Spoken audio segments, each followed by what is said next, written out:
Mesdames, Messieurs, bienvenue à ce numéro de votre chronique Que dit la loi? Vous le savez, c'est bien spécial. Le monde entier est frappé par la pandémie du Covid-19, coronavirus. La République démocratique du Congo n'est pas en reste, vous l'avez appris. Le chef de l'État, Félix-Antoine Tshisekedi, avait décrété l'état d'urgence. Alors, au cours de cette émission, on va justement s'entretenir avec le bâtonnier Maurice Kanyama. Je vous le présente, il est président du SICA, entendez, Conseil international des chrétiens avocats.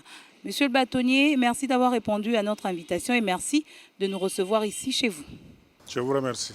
Voilà, je disais que le chef de l'État, Félix Tshisekedi, a décrété l'état d'urgence. C'est en rapport justement avec cette pandémie qui frappe le monde entier, avec autant de morts. Alors, les téléspectateurs doivent d'abord comprendre c'est quoi un état d'urgence.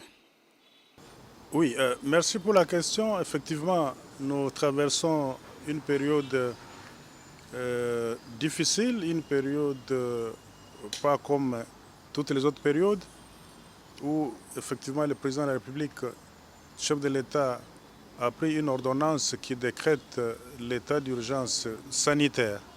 Il faut préciser le mot. Entendre par état d'urgence, il s'agit d'une situation exceptionnelle dans laquelle la République se retrouve et qui nécessite l'intervention du président de la République lorsque le bon fonctionnement ou le fonctionnement régulier des institutions se trouve menacé au risque d'une interruption, même interrompue. Il doit intervenir en tant que garant de la nation pour prendre des mesures exceptionnelles par une ordonnance après une ordonnance délibérée en Conseil des ministres et soumise également à la Cour constitutionnelle pour avis. Et puis tout cela se fait après concertation avec le Parlement, les deux chambres du Parlement. C'est prévu par les articles 85, 140, 145, 144, 145 de la Constitution de la République démocratique du Congo. Voilà en gros ce que c'est un état d'urgence. Et la pandémie, que moi j'appelle le fléau Covid-19, en est effectivement une illustration. Ça rentre dans ce cas de situations exceptionnelles qui ont interrompu le bon fonctionnement des institutions. Et vous êtes d'avis que le chef de l'État a bien respecté les dispositions de la loi en décrétant cet état d'urgence? Oui, il a bien fait. L'ordonnance, quand vous l'entendez, elle essaie de remplir toutes les conditions.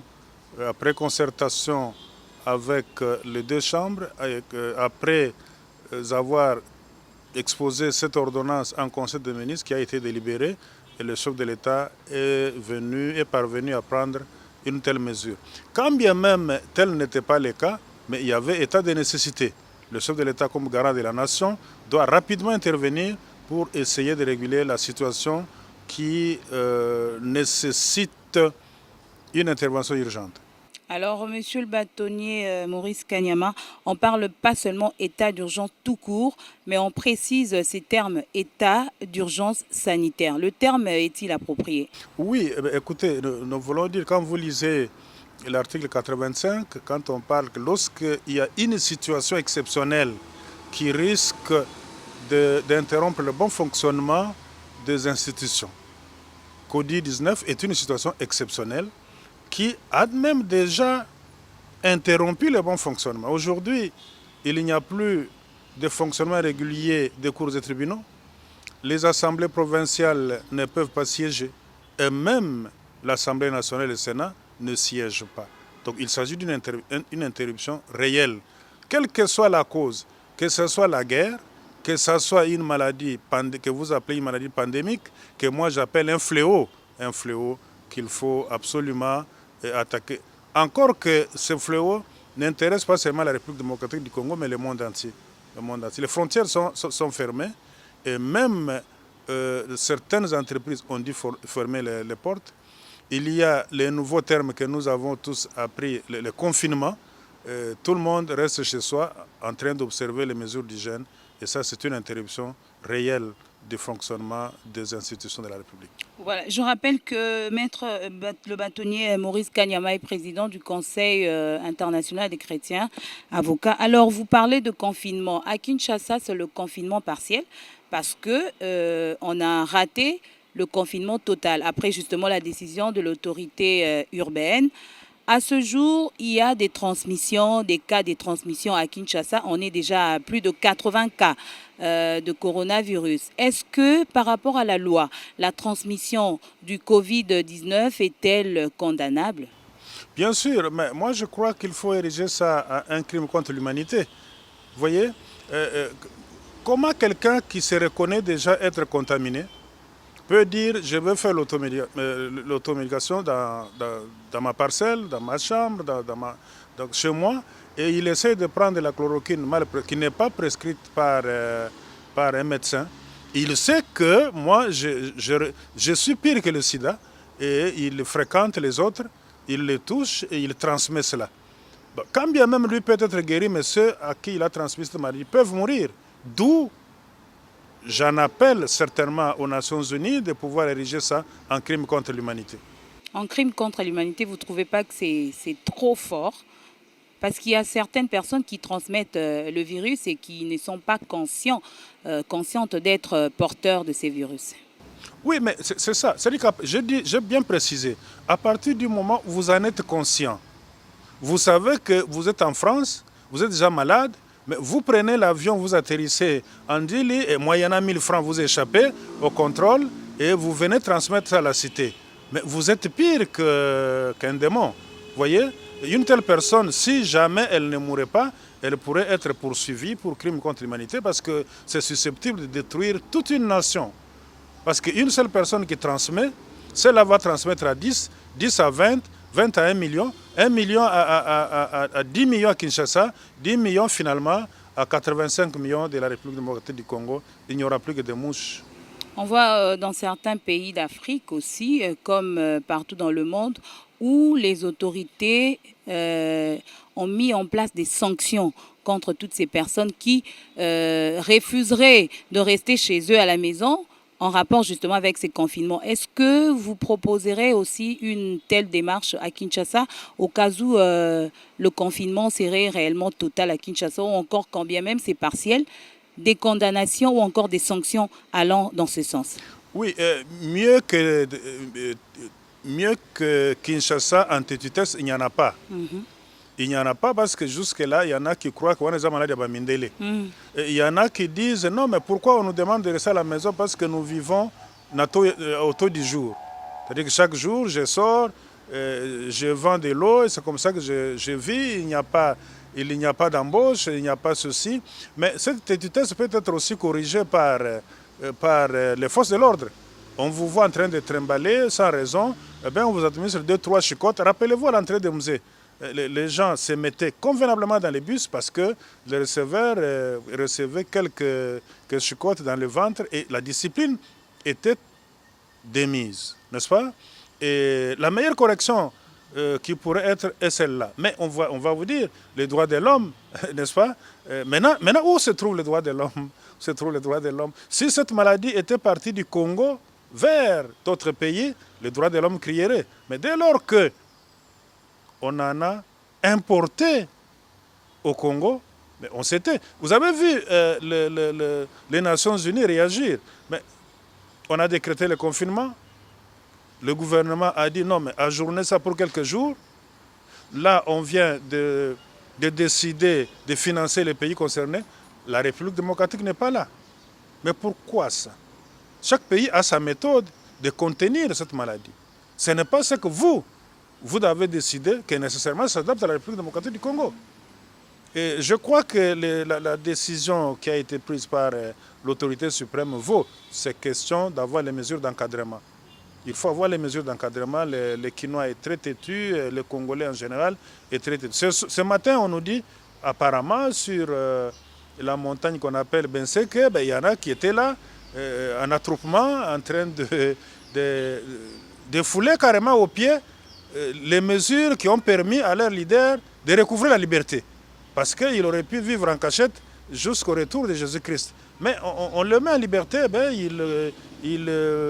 il essaye de saboter carrément les mesures de police qui sont salutaires. Là aussi, vous voyez, à Lubumbashi, nous l'avons appris, il y en a qu'on appelle Katakatanga ou quelque chose comme ça, les gens qui se rebellent, qui disent Mbaloyo, nous voulons que Katanga soit une république à part ou que ce soit morcelé. Mais tout ça, c'est de la folie de grandeur. La folie de grandeur. L'État est comme un train qui roule sur les rails et qui ne peut s'arrêter que à la gare. Et si vous tentez de vous mettre sur la route, le train va vous emporter. Il n'y aura même pas de deuil. Voilà. On va peut-être chuter. Vous parlez des sanctions, des condamnations. On a suivi l'arrêt de la Cour de cassation condamnant à 7 ans de servitude pénale et des travaux forcés au ministre sortant de la Santé, je cite Oli Ilunga. Est-ce que cet arrêt est-il régulier? Je n'ai pas été son avocat pour que je prenne connaissance de cet arrêt. Je ne l'ai pas non plus lu au greffe, c'est en matière pénale, on peut toujours aller lire.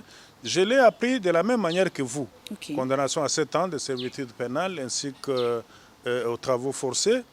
Je crois que la Cour de cassation a oublié d'ordonner l'arrestation immédiate parce que ce n'était que son juge naturel. De sorte qu'il y a beaucoup d'imperfections dans cet arrêt et le ministre de la Justice peut se saisir pour donner injonction au procureur général près de la Cour de cassation pour introduire une procédure de correction de ces imperfections-là. Le détournement des deniers publics est puni, est une infraction punissable de 1 à 20 ans de servitude pénale principale et on demande également pratiquement de procéder à la confiscation, etc. etc. Mais l'arrêt n'a pas pu épuiser toutes les conditions de l'existence d'un arrêt jugé impartial. Quoi qu'il en soit, il a été condamné. Nous lirons son contenu, mais d'ores et déjà, entendre la presse et consorts, les journaux, on se rend compte qu'ils n'ont pas épuisé la matière et qu'ils n'ont pas vraiment épuisé la matière. Il s'agit d'une matière pénale où, même ce qui n'est pas invoqué, le juge peut lui-même se saisir d'office. Ce n'est pas une matière civile où on tient compte des moyens soulevés par les parties. Le détournement, ça aurait dû être soit on acquitte qu'il n'avait pas détourné, soit on condamne sévèrement alors. Je crois qu'il s'agissait des fonds qui étaient alloués à secourir nos frères de l'Est qui étaient en détresse. Et le fait de détourner pourrait même devenir comme un crime contre l'humanité parce que le fait que ce montant ou cet argent n'est pas parvenu à destination, ça créait un déluge dans l'insuffisance de produits à administrer ou de ce qui était prévu pour cette population-là. Mais hélas, la justice est indépendante. Je crois que cette indépendance ne doit pas impliquer une sorte de laisser-passer de certaines condamnations pour rendre un arrêt qui fera objet de critiques et qui ne fera pas une référence jurisprudentielle. Alors on va terminer là, ça sera peut-être votre dernier mot. Le bâtonnier Maurice Kanyama, vous êtes le président, je l'ai dit, du Conseil international des chrétiens avocats. Je précise donc, je comprends que vous êtes chrétien. Alors pour terminer, est-ce que vous avez un message en tant que chrétien à la population congolaise en général et particulièrement à nos téléspectateurs de ces magazines? Que dit la loi en rapport avec cette pandémie qui décime les populations mondiales? Un message. Oui. Le message du Conseil international des chrétiens avocats pour la République démocratique du Congo et le monde entier est celui de la prière. La prière de repentance, la prière de sanctification, à l'instar de Mardoché, n'est-ce pas? Et lorsque tout le monde se rendra compte que l'argent ne résout pas le problème, n'a pas résolu le problème, des milliards ne peuvent pas résoudre le problème. Et vous voyez dans quelle tenue je me trouve. Vous voyez? Et nous en avons vu même les plus grands, les gens dont il peut commencer à compter l'argent de Genèse à l'Apocalypse, il ne sera pas terminé. Il ne connaît même pas le montant qu'il a. Donc ça ne résout pas, comme avait dit Luambo Madiloué consort, Mbongo Koko Somba Liwate. On en a l'exemple ici. Aujourd'hui, si on dit, celui-là, si vous lui donnez $1 milliard, il va guérir votre enfant, les gens iront vite. Donc là, il reste une seule solution. En attendant la solution technique, c'est-à-dire la solution médicale, c'est la prière. Et elle est vraie, la prière adressée à Jésus-Christ, pas la prière adressée aux statuettes, n'est-ce pas? Vous avez l'exemple typique, c'est des tradis praticiens.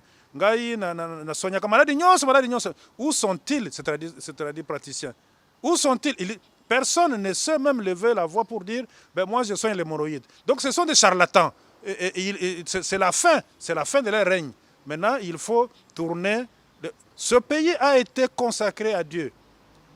Félix Tshisekedi l'a consacré à Dieu. Retournons-nous vers Dieu Tout-Puissant, Jésus-Christ de Nazareth. Pas un autre Dieu, ou bien Mvutukidingindu, ou bien Mfumulutun. Ce n'est pas ça. Ce n'est pas Jésus-Christ de Nazareth. Dès que nous nous retournons, effectivement, nous tournons la face, nous allons faire la repentance de tous les maux que nous avons fait à ce peuple congolais, à ce peuple du monde. Bien, Jésus-Christ ne dort pas, il va répondre positivement. C'est la recommandation qui est faite. Vous pouvez murmurer, vous qui me suivez, mais c'est cela. C'est ça ou rien aujourd'hui. Où sont vos dieux là? Où sont vos dieux là? Où sont-ils? Recourons maintenant à mon Dieu qui s'appelle Jésus-Christ. Vous aurez la solution. Voilà, bien dit. Recourons à Jésus-Christ, on aura la solution. Mesdames, Messieurs, c'est la fin de ce magazine. Je vous rappelle que nous avons reçu le bâtonnier Maurice Kanyama. Il est le président du SICA, Conseil international des chrétiens avocats. Alors, respectez les règles d'hygiène. Restez chez vous. Si possible, sortez seulement si c'est urgent. Respectez les mesures telles que données par le chef de l'État en rapport avec le coronavirus qui tue. Merci de rester sur Kin 24 et je vous retrouve très prochainement. Merci à vous.